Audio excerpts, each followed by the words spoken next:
Tá aqui com o Mário rapidinho, só para a gente concluir aqui o nosso papo com ele. A gente estava falando de educação, ele explicando que realmente não era o que a gente já vinha falando aqui sobre essa possibilidade de retomada, inclusive das atividades, que isso vem favorecendo bastante o setor. Tá aí Cogna hoje que não, né, não deixa a gente mentir. Mas, ô Mário, já mudando aqui agora um pouquinho de case, que a gente também tem aí uma alta de B3 aparecendo aqui nas altas do dia, né? B3 que aumentou dividendos, inclusive, né? Tá subindo aqui hoje.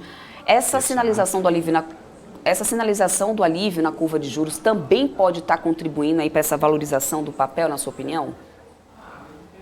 Também auxilia de uma certa forma, né? O alívio na curva de juros significa mais negócio em bolsa.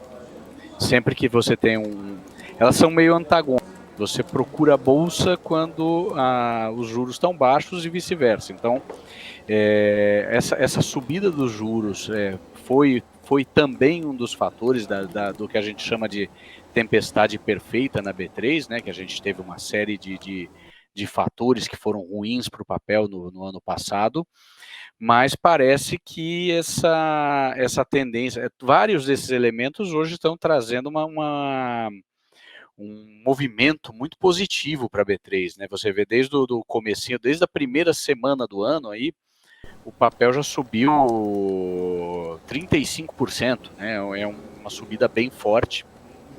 Recuperando, ele está chegando aí perto, acho que ele ainda não chega no ponto do qual ele começou a cair eu já em 15,27 nesse momento, ele estava em torno de 18 quando ele começou a despencar, no começo de 2021, mas essa sinalização é positiva, né? Esse negócio ajuda o papel. Você teve um bom resultado, não foi um resultado maravilhoso reportado, mas se bem que a B3 continua entregando margens líquidas da ordem de 50%, com uma relação preço-lucro relativamente razoável, falamos disso no sábado, né? Então, é um papel que está vivendo um bom momento. Ela agora falar em aumento de dividendos e juros sobre capital próprio maiores do que o esperado, o público se animou. Eu lembro que na semana passada, quando foi divulgado, logo em seguida, na manhã seguinte a divulgação de resultado, o papel chegou a cair perto de 5%, 4%, 5%, alguma coisa assim.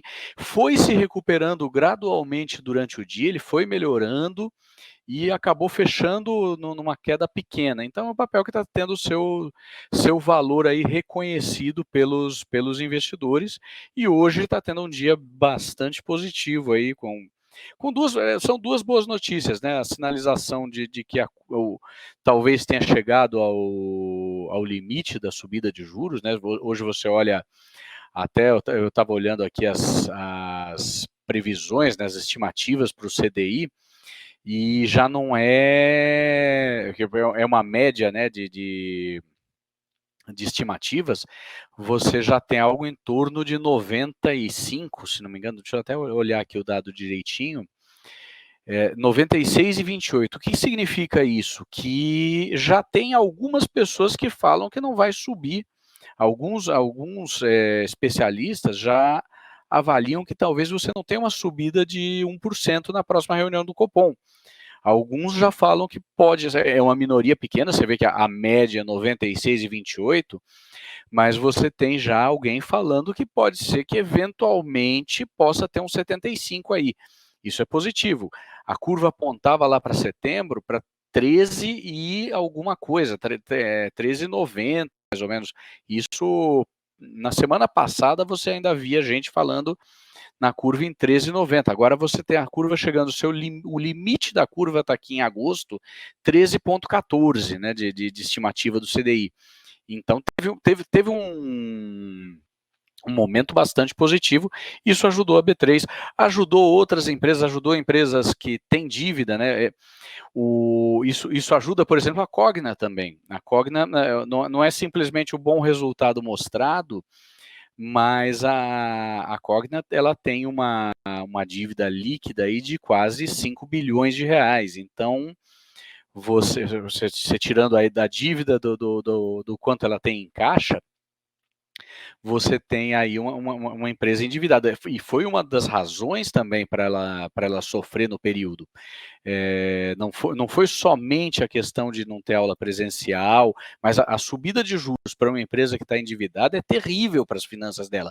Você vê que a empresa ela consegue reportar um resultado, a margem aqui estou olhando um consolidado aqui de 27,8 de margem EBITDA, margem operacional.